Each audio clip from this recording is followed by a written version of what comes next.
예배하고 믿음으로 승리하는 성도가 되시기를 바랍니다. 아멘. 우리가 서로를 축복한 대로 우리는 믿음으로 예배하고 믿음으로 살아가는 믿음의 사람입니다. 그렇기 때문에 어떤 순간에도 믿음을 가지고 버텨내고 또 살아내며 오늘을 기뻐할 수 있음을 고백합니다. 그런데 그 믿음을 가졌다라고 하면서도 나는 믿음이 있다라는 것을 거부하지 않음에도 불구하고 참 어려운 게 한 가지 있어요. 믿음이 있는데도 참 어려운 것 한 가지. 그게 뭘까? 참 아이러니하게도 그거는 믿는 겁니다. 이게 무슨 말장난인가 싶으실 수도 있겠지만 믿음이 있다는 걸 부인하지 않거든요. 그런데 믿는 게 너무 어렵습니다. 하나님이 살아계시고 내 안에 역사하시고 나의 삶을 주관하신다라는 것을 의심하지 않아요. 성경을 읽으면서도 이거 다 거짓말 같아 라고 생각하지 않아요. 근데 문제는 뭐냐면 하나님이 살아계시는 건 알겠는데 또 믿어지기도 하는데 당장 나의 삶 속에서 실제적이고 아주 피부로 내가 하나님의 역사함을 느끼지 못할 때가 많이 있다라는 거예요. 내 고통의 자리가 어려움의 순간이 그대로 똑같이 여전히 반복되는 것 같아서 믿어지지가 않을 때가 있다라는 거예요. 이게 얼마나 참 슬픈 일이에요. 믿는 사람인데 믿는 게 너무 어려운 순간들이 우리 안에 계속해서 일어난다는 거죠. 이거는 비단 오늘을 사는 우리만이 아니라 예수님이 활동하시던 그 2000년 전에 그 시간에도 똑같았습니다. 아니 어쩌면 그들은 우리보다 훨씬 힘들었어요. 그들은 오랫동안 조상들이 믿어온 하나님을 믿고 하나님께서 보내신다는 메시아를 고대하고 바라면서 살았습니다. 근데 그 믿음을 갖고만 계속 가기에는 삶의 자리가 너무 피폐한 거예요. 너무 어려운 겁니다. 이 시대는 상대적 빈곤으로 허덕이고 힘든 시대거든요. 물론 이 시대에도 정말 절대적 빈곤을 어려워하는 분들도 있지만 대다수는 상대적 빈곤으로 어려워합니다. 그런데 그 시대에는 대다수가 절대적 빈곤으로 힘들어했어요. 정말 먹고 사는 문제가 입으로만 말하는 것이 아니라 실제로 너무나 어렵고 굶어 죽어가는 사람들이 나타납니다. 소망이 보이질 않는 거예요. 참 소망이 보이지 않으니까 또 소망을 품을 수밖에 없는 그 시간들이 계속해서 흘러갑니다. 로마의 수탈은 계속되고 교묘하게 정말 이 나라와 백성들의 고름을 짜내면서 자기의 배를 불리는 지도자들을 보면서 괴로울 수밖에 없는 거죠. 마치 일제강점기에 우리나라를 생각하면 딱 맞는 거죠. 일본이 우리를 너무나 수탈하고 힘들게 해서 모든 백성들이 어려웠죠. 이 시간이 언제 끝날까? 이 괴로움이 언제 지나갈까 생각했습니다. 그런데 일본 사람도 너무 싫었지만 정말 괴로운 건 뭐였어요? 동족인데 일본의 앞잡이가 되어서 친일파들이 우리의 어려움을 계속 더 어렵게 만들 때 정말 독립과 해방은 너무나 멀어 보이고 소망이 보이지 않는 것 같은, 믿으려고 하는데 믿어지지 않는 그 자리가 계속해서 반복되는 거죠. 그 아픔 속에서 사람들을 위로하고 견뎌내고자 했던 많은 이들, 실제로 앞에서 싸웠던 독립운동가들이 있고 또 시를 지어서 글을 써서 격려한 사람들이 있죠. 여러분들이 잘 아는 윤동주 시인이 그렇고 또 많은 분들이 있습니다. 우리 윤동주 시인의 시는 많이 들어보셨을 테니까 오늘은 시문님의 시를 하나 소개해 드리겠습니다. 그날이 오면이라는 시예요. 제 기억에는 저는 중학교 때인가 처음으로 이 시를 접했는데 이 시를 읽고 듣고 너무 충격을 받았었거든요. 읽어드리겠습니다.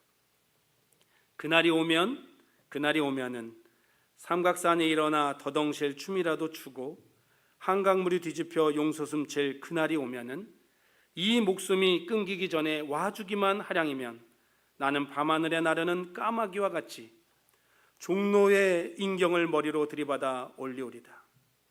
두개골이 끼어져 산산조각이 나도 기뻐서 죽사옴에 오히려 무슨 한이 나무오리까.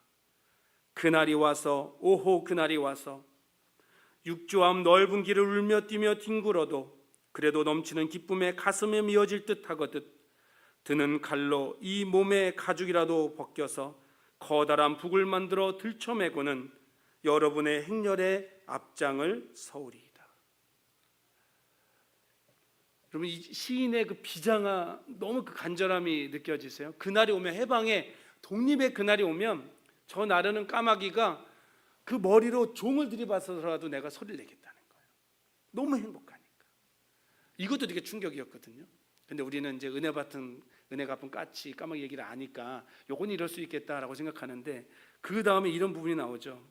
정말 잘 드는 칼로 이 몸의 가죽이라도 벗겨서 커다란 북을 만들어 들쳐매고 그걸 치면서 나가겠다는 거죠. 중학생 때 저에겐 정말 충격적인 시였어요. 사람이 얼만큼 간절하면 자기 신체의 가죽을 벗겨서 북을 만들어 치겠다고 할까?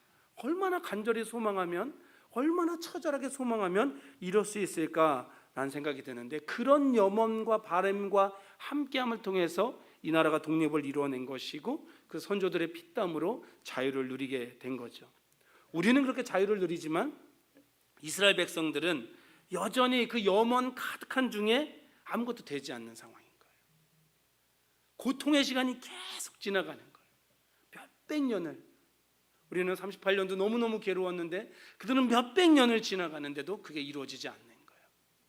소망하는 것 같은데 소망이 사라지고, 소망을 버리자니 소망 없이는 못 살겠고, 그 가운데를 지나갈 때에 예수님이 오시는 거예요. 예수님이 오셔서 만나주시고 위로해 주시고, 단순한 독립만이 아니라 그 마음을 어루만져 주시는 거예요. 단순히 삶이 잘 되는 것을 넘어서서 진정한 소망이 무엇인지를 알게 해주시는데, 그것이 바로 하나님의 나라, 천국을 소망하게 만들어 주시는 거예요. 이 땅의 삶의 어려움들을 해결해 주는 것도 너무 중요하겠지만, 때로는 돈을 갖고 싶고 권력을 갖고 싶고 명예를 갖고 싶고 사람들에게 인정을 받고 싶겠지만, 진짜 중요한 소망은 영혼의 만족과 행복을 주는 영원한 천국, 그것이 너희를 위해 준비되었다고 알려주시고 보여주시고 또 완벽하게 이루어줄 것이라고 약속해 주셨습니다.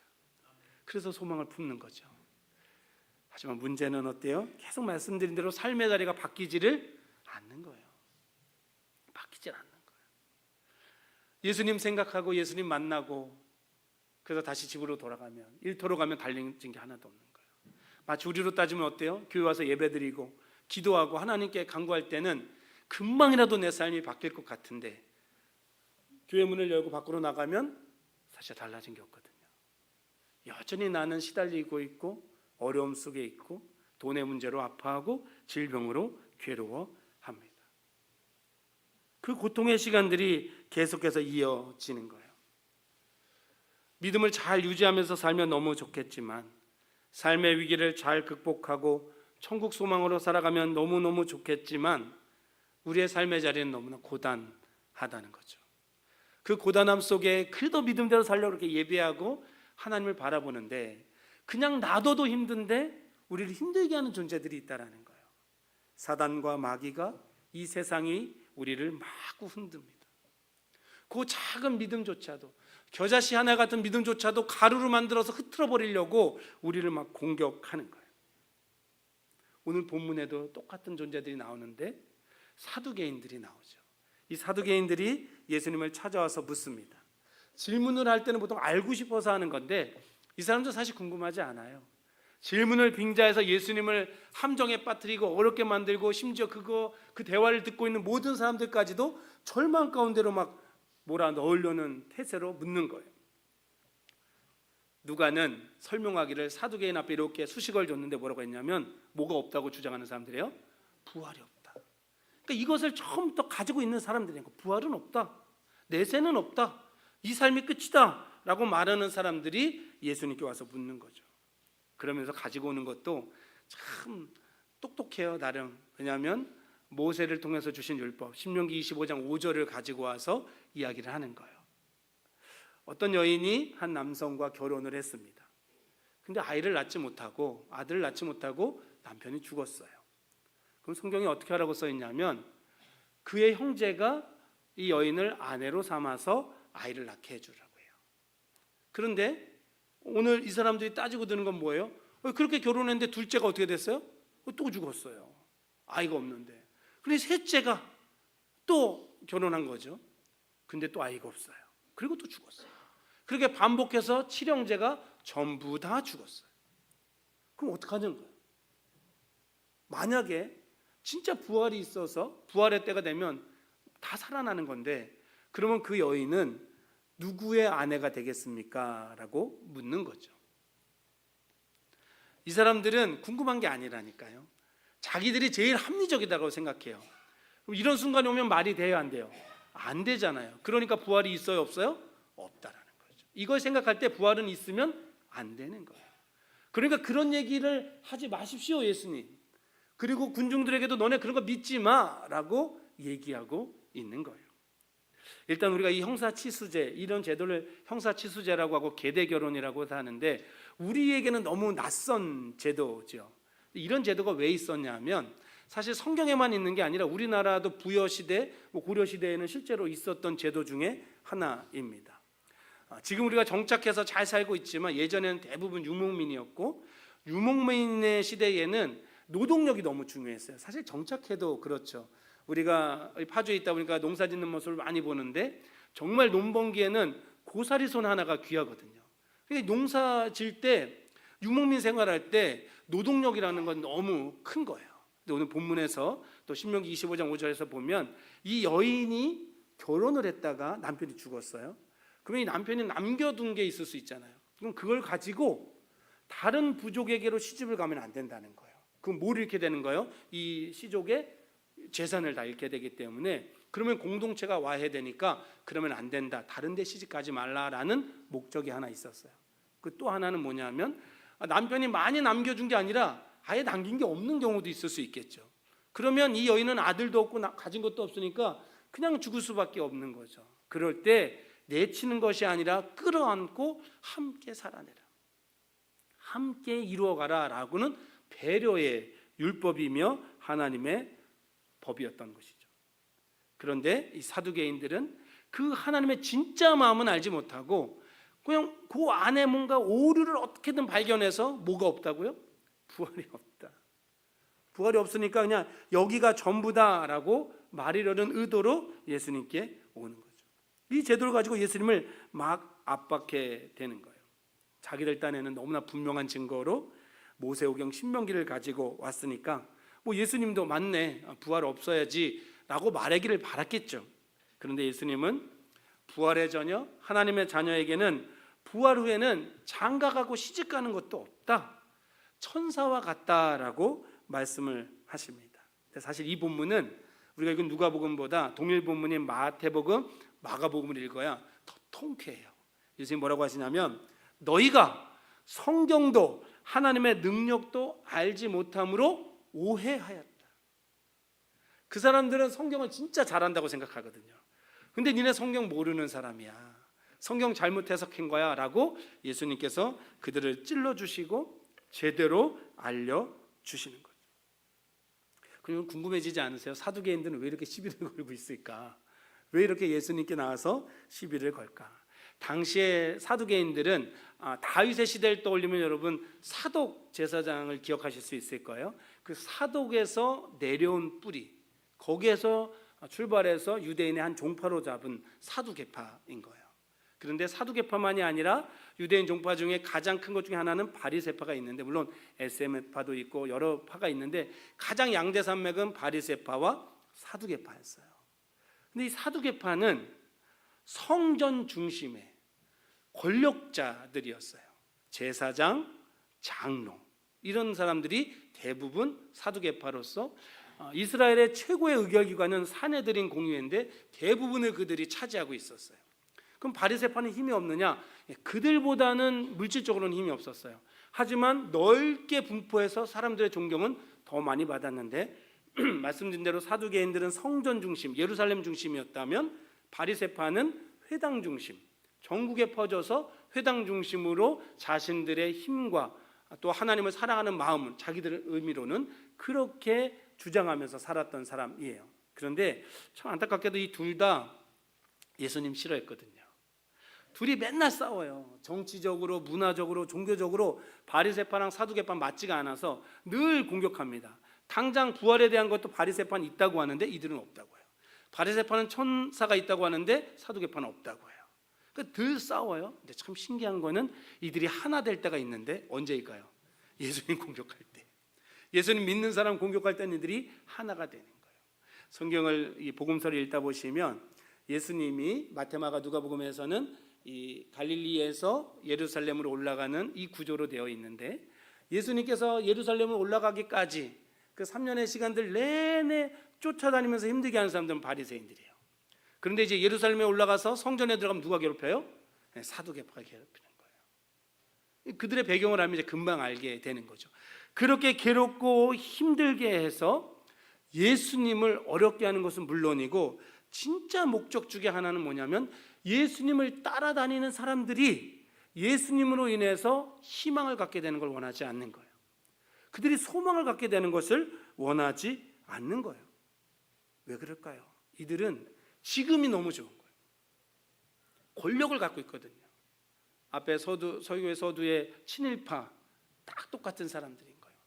이들은 지금 자기들이 누리는 권력, 로마에 붙어가지고 모든 권력과 돈, 명예를 누리면서 살아가니까 지금이 좋은 거예요. 이대로 그냥 끝나는 게 제일 좋은 거예요. 그래서 이 사람들은 나라가 전복된다든가 반역이 일어나는 걸 원하지 않는 거예요. 예수님이 저들의 마음을 막 움직여주면서 소망을 주면 이 민중들이 일어날 수 있거든요. 그래서 혹시라도 문제가 생기면 너무 골치 아프고 내가 잘 먹고 잘 사는데 방해만 되니까 예수님도 싫고 예수님 따르는 사람들도 싫은 거예요. 그래서 어떻게든 공격해서 무너뜨리려고 하는 거죠. 사실 우리가 사는 시대에는 이런 사두개인은 없죠. 예수 믿는다라고 하면서 혹시 여러분 괴롭히는 사람들 있습니까? 교회에서 물론 우리가 의견이 안 맞아서 서로 어려운 순간이 있을 수는 있지만 예수 믿는다고 하면서 우리를 공격하는 사람은 없을 거예요. 아유, 집사님은 예수 믿으면서 왜 이렇게 살아요? 아유, 권사님은 예수 믿으면서 왜 이렇게 살아요? 이렇게 막 말도 안 되는 공격을 하는 사람들은 사실 믿음의 사람 중에는 없을 거예요. 우리가 오해하지 말아야 되는 게 있는데, 이 사두개인 같은 사람이 없는 것 같지만 우리에게 있어요. 왜냐하면 이 사두개인도 바리새인도 사실은 믿음이 없는 사람들이에요. 하나님의 이름을 팔아서 돈을 벌고 하나님의 이름으로 자기 것을 쌓아갈 뿐이지 하나님을 믿는 사람들이 아니에요. 그러니 이 말씀이 우리에게 너무 와닿을 수 있죠. 그러면 세상은 우리를 향해서 호의적이지 않습니다. 이 사회는 우리를 향해서 잘한다라고 말해주지 않습니다. 네가 믿음을 가져봤자 뭐하겠냐? 너 하나님 믿어서 지금 어떻게 살고 있냐? 이 생각들이 사회 속에서 우리에게 자꾸만 주어지면 우리는 너무나 힘들어집니다. 사실 실제로 세상 사람들이 우리를 막 예수 믿는데 왜 이렇게 사냐라고 핍박하는 건 아니에요. 그런 경우가 많지는 않습니다. 여러분, 우리 어려웠던 시간들을 돌아보면 지금 어려운 시간을 지나고 있다면 여러분 그런 때는 많이 있잖아요. 저들이 대놓고 나에게 뭐라고 하지는 않아도, 나를 비난하지는 않아도 내 스스로 난 예수를 믿는데, 나는 하나님이 원하신 대로 살려고 애쓰고 있는데 저들보다, 하나님 믿지 않는 사람들보다, 하나님 모르는 사람보다 왜 내 삶은 더 괴로울까? 저 사람들은 건강한데 왜 나는 아플까? 저 사람들은 부자인데 나는 왜 가난할까? 저 사람들은 좋은데 여행 다니고 행복한 것 같은데 왜 내 인생은 이렇게 힘들까라고 하면서 믿음이 흔들리는 경우가 얼마나 많이 있는지 모릅니다. 그때 예수님께서 사두개인과의 논쟁을 결론 지으시면서 우리에게 말씀하시면서 위로하여 주시는 거예요. 하나님은 죽은 자의 하나님이 아니시고 살아있는 자의 하나님이시다. 죽은 자의 하나님이 아니라 살아있는 자의 하나님이시다. 하나님에게는 모든 사람이 살아있다라는 거예요. 살아계신 하나님은 살아있는 자의 하나님. 너무나 멋진 말이죠. 우리가 성경 속에서 아브라함의 하나님, 이삭의 하나님, 야곱의 하나님이란 말을 많이 들어보셨을 거예요. 여러분, 이 말씀을 그냥 흘려듣지 말고 자세히 보아야 합니다. 성경 어디에도 아브라함의 하나님이었던, 이삭의 하나님이었던, 야곱의 하나님이었던이라고 하지 않아요. 왜 그럴까요? 지금도 여전히 아브라함의 하나님, 지금도 여전히 이삭의 하나님, 지금도 여전히 야곱의 하나님이라는 거예요. 왜요? 그들이 지금도 누구 앞에 있다는 거예요? 하나님 앞에 있다는 거예요.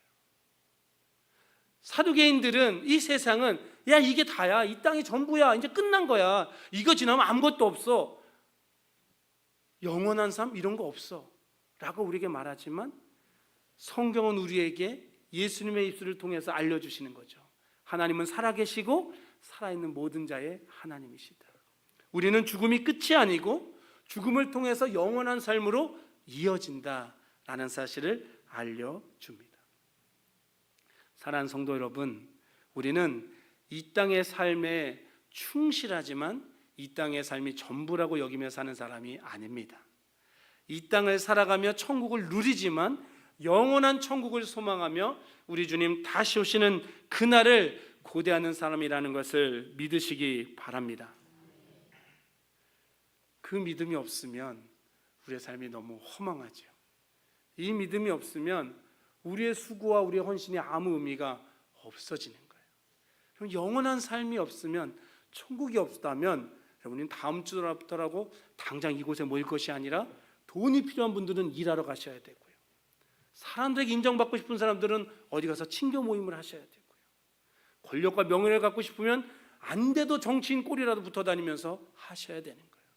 여러분, 우리는 이 땅을 살지만 영원한 하나님 나라의 가치로 사는 사람이기 때문에 하나님 나라의 기쁨을 누리며 훈련하고 연습하고 또 누리는 이 자리, 예배의 자리에 나와 있는 줄 믿습니다. 사랑하는 성도 여러분, 비록 우리가 지금은 이 땅에 발을 붙이고 살아가며 세상이 주는 아픔을 고스란히 맞으며 괴로워하고 있습니다.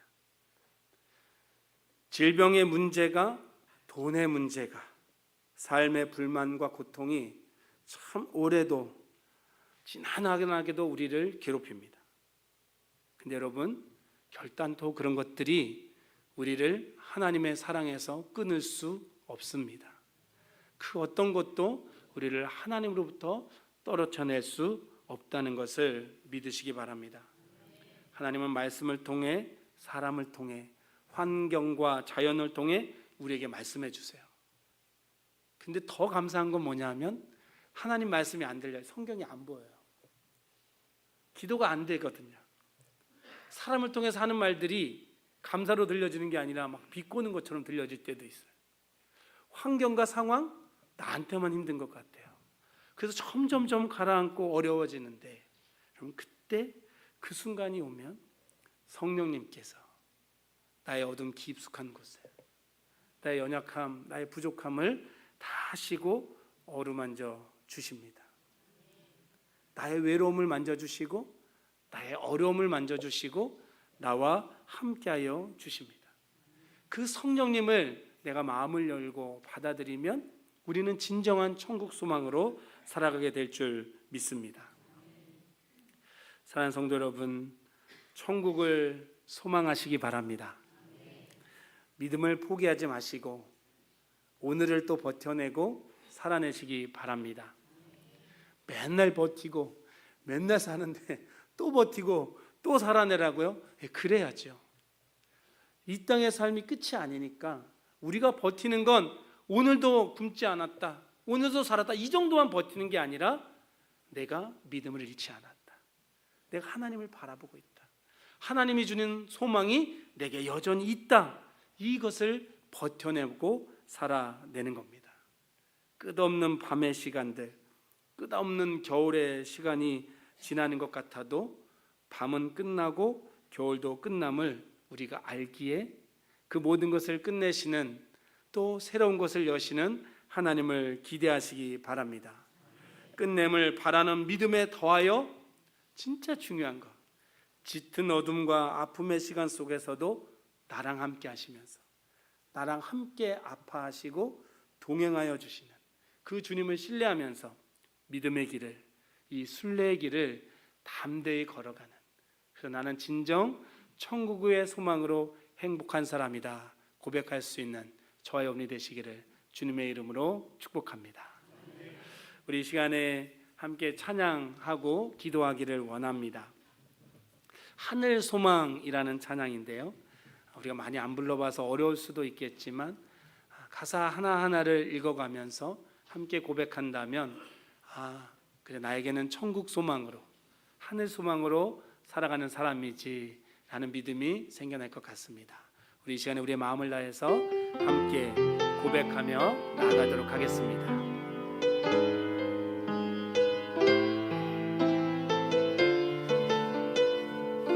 나 지금은 비록 땅을 못하며 살지라도, 나 지금은 비록 땅을 못하며 살지라도 내 영혼 저 하늘을 디디며 사네. 내 주님 계신 눈물 없는 곳, 저 하늘에 숨겨둔 내 소망인데, 보고픈 얼굴들 그리운 이름들 많이 생각나. 때론 가슴 터지도록 기다려지는 곳, 내 아버지 넓은 날 맞으시는 저 하늘에 쌓은 내 소망인데, 주님 그 나라에 이를 때까지 순례의 걸음 멈추지 않으며, 어떤 시련이 와도 나 두렵지 않네. 주와 함께 걷는 이 길. 우리 처음부터 다시 한번 고백하며 찬양합니다. 나 지금은 내가 비록 이 땅을 못하며 이 땅에 살아갈지라도 내 영혼은, 내 마음은 우리 하나님이 계시는 저 천국을 바라보고 있음을 고백합니다. 우리 주님이 계신 그곳, 눈물도 없고 아픔도 없고 괴로움도 없는 그 자리, 하나님을 찬양하며 예배하는 그 자리, 그 소망으로 우리가 살아가겠습니다. 얼굴들 이름들 많이 생각나. 때론 가슴 터지도록 기다려지는 곳,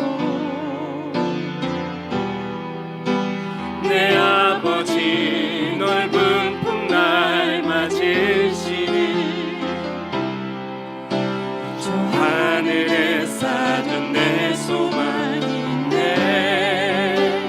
주님 그 나라에 이를 때까지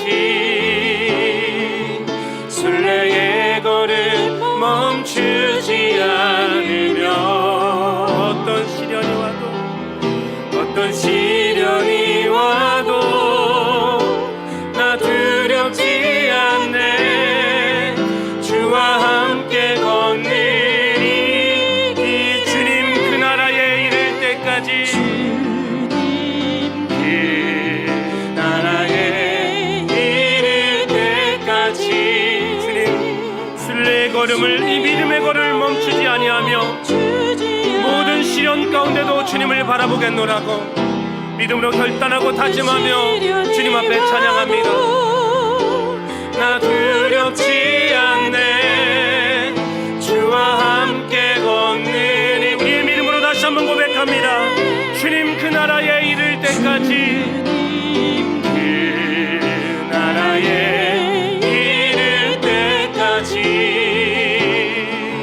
순례의 거리 멈추지 않으며, 어떤 시련이 와도 나 두렵지 않네. 주와 함께 걷는 이 길. 우리 이 시간에 함께 기도하며 하나님 앞에 나아가겠습니다. 하나님, 고단한 인생길에 지친 저희를 위로하여 주시옵소서. 끝없이 계속되는 믿음을 흔드는 사건과 사고, 삶의 문제로부터 저희를 보호하여 주시옵소서. 흔들리는 믿음을 붙잡아 주시고 소망의 인대로 천국을 바라보게 하여 주옵소서.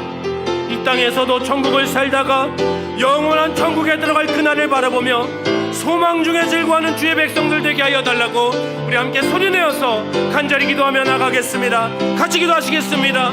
사랑의 하나님, 우리에게 믿음을 주시는 아버지 하나님, 믿음대로 살고자 하고 하나님만 바라보며 살기를 원하지만 하나님, 우리의 삶의 자리가 너무나 고단하고 지치게 하여서 우리가 넘어질 때가 너무나 많이 있음을 하나님 아시오니, 하나님, 우리를 자꾸만 흔드는 이 모든 어려운 사건과 사고들 속에서, 이 삶의 문제들 속에서 저희를 보호하여 주시옵소서.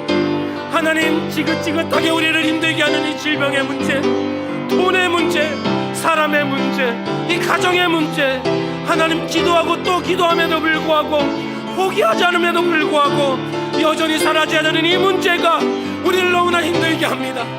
하나님, 세상이 나를 비웃는 것 같고 믿음 없는 사람들조차 나를 어렵게 하는 것 같아서 하나님, 흔들리는 믿음을 주님이 붙잡아 주시옵소서.